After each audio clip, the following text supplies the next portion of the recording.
What's going on YouTube? Today we're going to be working on one of my personal cars. We're going to be installing some coilovers on it, some BC Racing coilovers to be exact.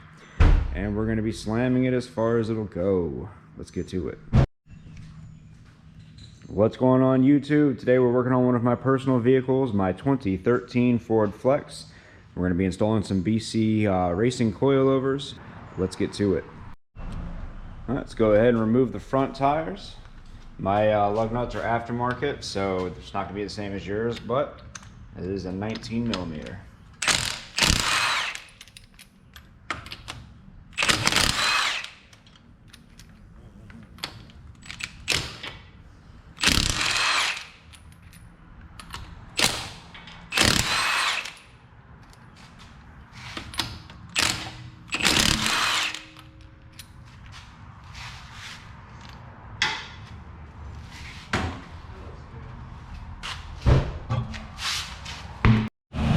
Alright, with your rim removed, we're going to go ahead and see if we get lucky with this sway bar in link.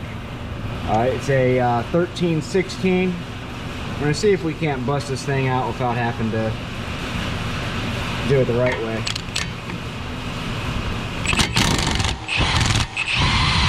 Nope. It's spinning, so we're going to have to go ahead and get the tools for that. I'm thinking this is a 10. Go ahead and get some channel locks on that and a 10 millimeter. And what you're going to do, instead of loosening, you're going to tighten, because what you're going to be doing is you're going to be spinning the ball joint inside of the sway bar link.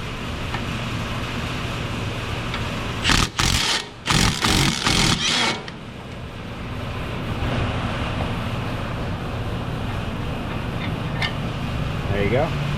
Alright, I'm probably just gonna have to leave that until we remove our strut. Alright, the strut nuts on this side are 15/16.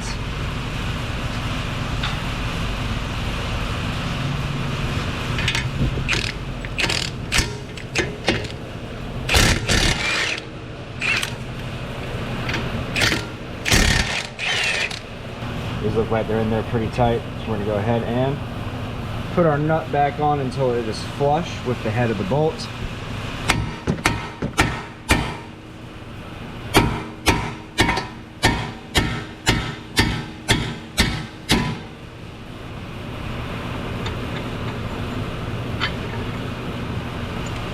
Go ahead and put that nut on the bolt so you don't lose any of the pieces. And before we do the lower one, let's go ahead and remove the wheel speed sensor wire.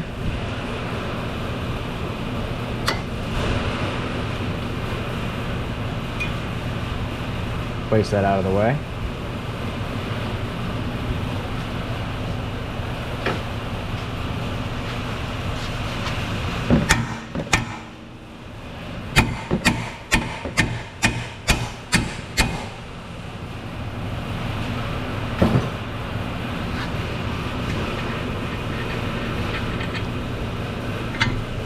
There we go.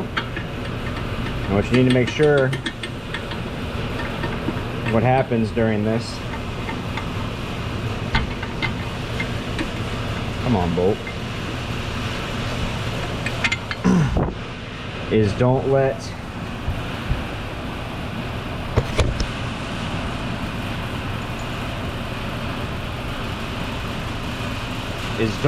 the steering knuckle, which is this whole assembly right here, pull too far forward, because what you'll end up doing is you'll pull your CV axle out of its socket back there, and sometimes those are really hard to get back in the socket, and sometimes you can't do it at all and you have to actually replace the CV axle. Go ahead and just be nice and gentle with it. Remove our sway bar link. And up top, we're going to go ahead and remove the four bolts. They're 15 millimeters for the top of these struts.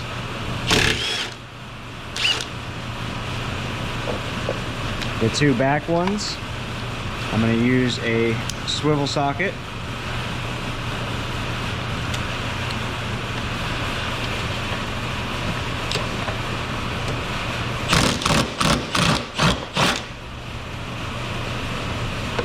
For this bolt back here in the corner, I went ahead and using my deep 15mm attached to a swivel socket and a 3-inch extension.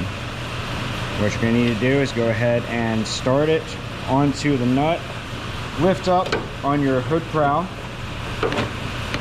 and then get that angle down right.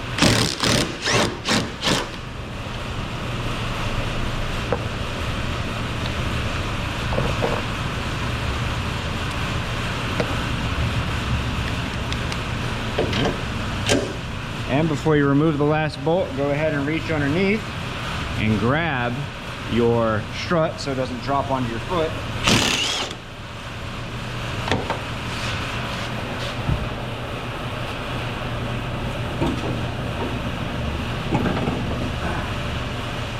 And there's your front strut. Alright, we've got our BC Racing coilover. These are used, but they're in very good shape. We're going to go ahead and install them.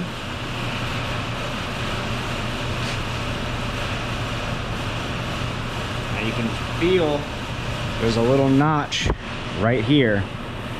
That needs to go facing towards the back like so.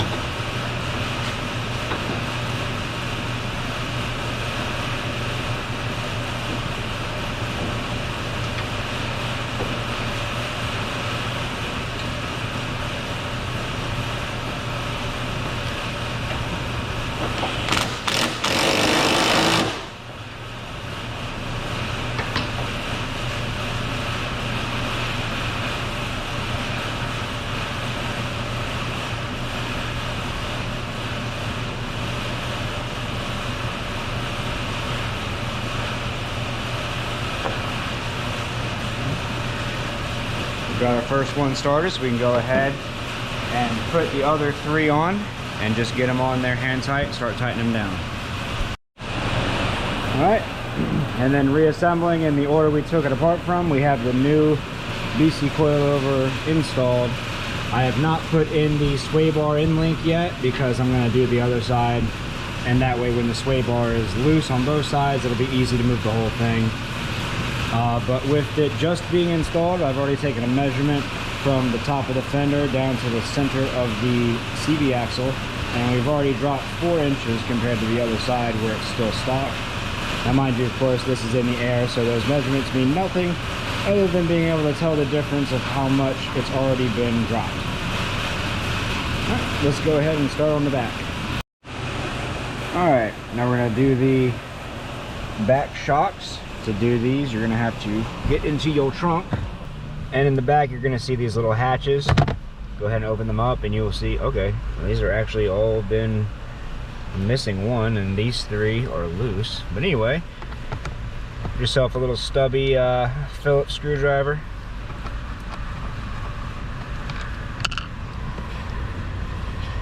That's kind of strange. I guess I lucked out with that, maybe? Or I'm going to open this up and find something terrible.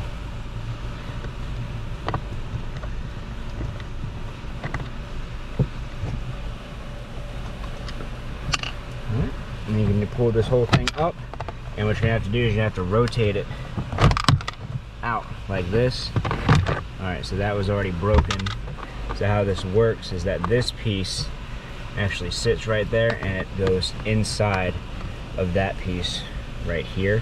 So you have to rotate up at the corner like that to get that piece out. But it looks like somebody's already been in here and broke that off for me. So underneath of these covers, which are all over the place now, it looks, I see something metal down there. I think it's just light coming through. Okay, never mind. Move this out of the way, and we have the top of our shocks, which is an 18mm bolt. Go ahead, I'm sorry, an 18mm nut. Go ahead and remove that nut. The retaining washer, which is this big metal piece, and underneath of it, there's going to be a thick rubber sound dampener. Remove all those 3 pieces. Alright, our next step is going to be to remove the sway bar links from the steering knuckle right here, because it is blocking our bolt right behind it. That's for the lower shock bolt. So we're going to see if we get lucky. It's a 15 millimeter. We'll see if we get lucky and can pull this out. Ah, we got lucky. Yeah, nice. Love it when that happens. I'm going to go ahead and do the other side. See if we get lucky on the other side too. So that way we can free up the sway bar. So it'll be easy to remove no matter what.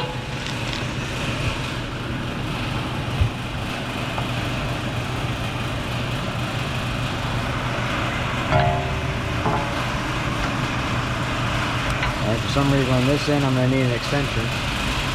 Alright, got my 3-inch extension. So I can clear the brake rotor. See if we get lucky again. Nope, not going to happen. Luckily on this one, it looks like they have a internal nut on the inside. Let's go ahead and figure out which one that is. Alright. Luckily, these have the internal nut. We can just go ahead and put an adjustable wrench on that. Easy peasy. Knock these out on both sides.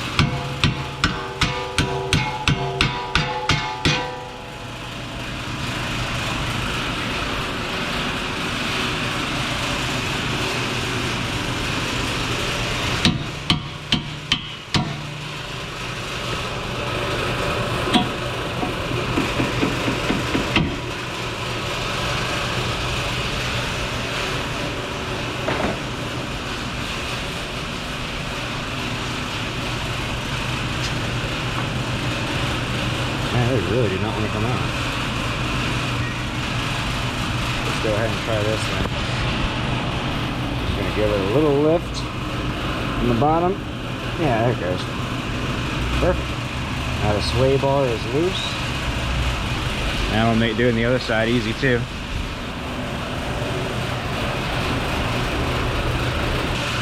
With that out of the way, we can go ahead and start working on the nut on this side. It is a 19 millimeter.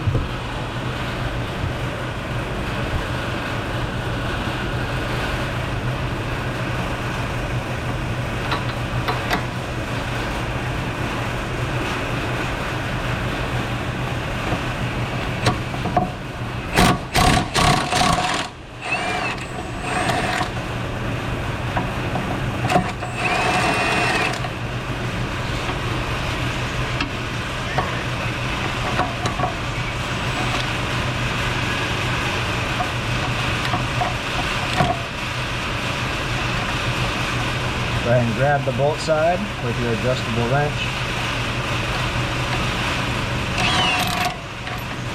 Pull that nut off.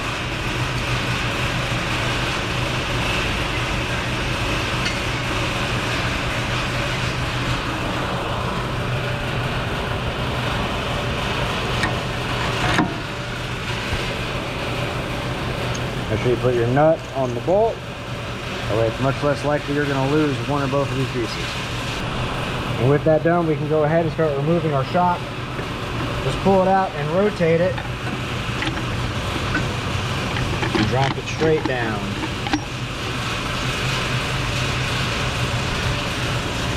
That's your shock removed.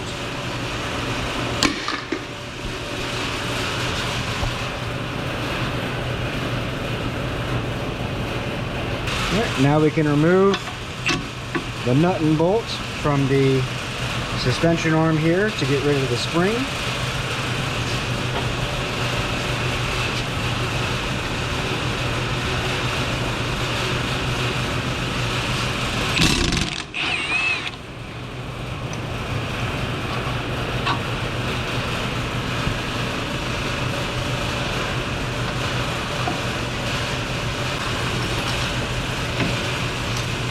Thank you. No problem.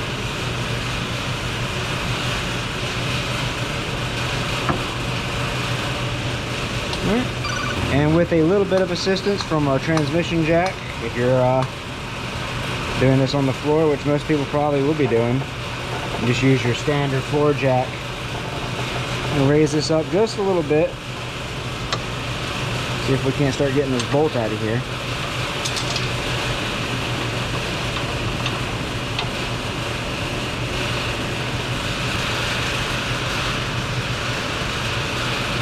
There we go.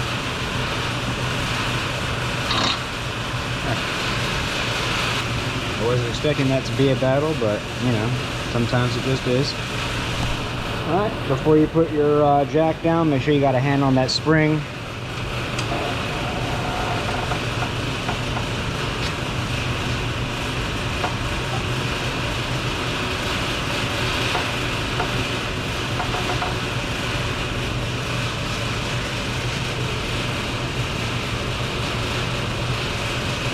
I'm gonna go ahead and just lower this down just a little bit and then lock it back in place.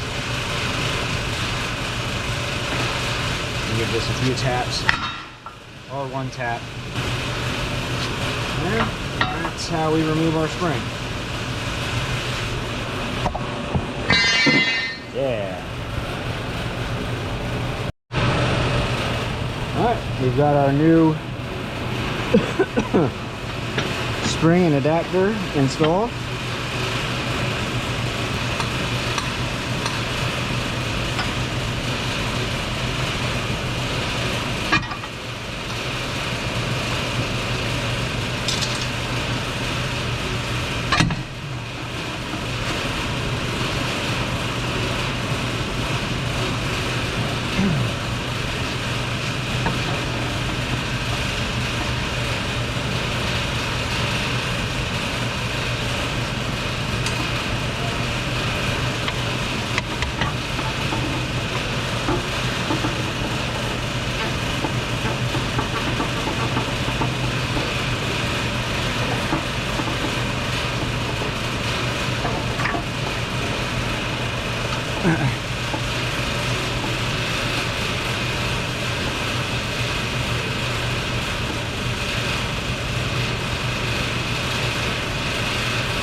Get that bolt started.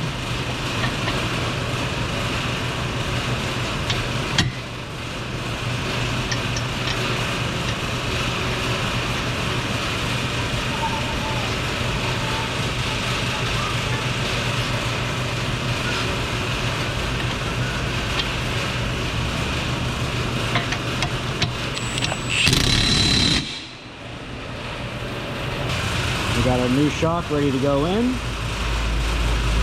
Make sure you have your dampener already pre-staged.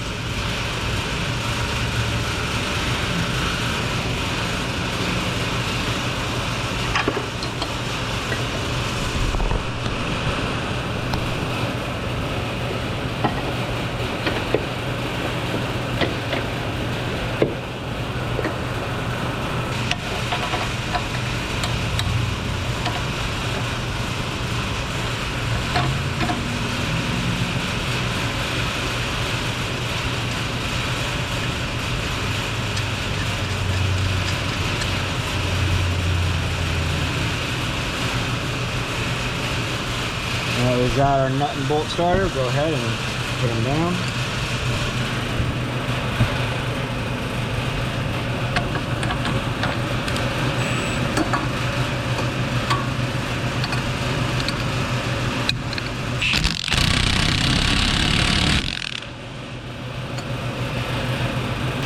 Now you might be noticing this little gap right here from where the spring is sitting. Don't worry, when we put the top hat on our shock, it's going to pull this whole system up and it'll close that gap. And that's pretty much all there is to slamming a Ford Flex. This is a 2013. I don't think it'll matter too much though. And obviously I switched over to my 22-inch Stratas and I finished my slotted and drilled brake rotor upgrade, painted my calipers, and put some new pads on there. The front, I still need to adjust this a little bit. I can fit about 3 fingers in there. And I want that closer to matching the rear's gap right down here. There's barely 2 fingers, but for the rear, that's about where I want it. I don't want to go too low.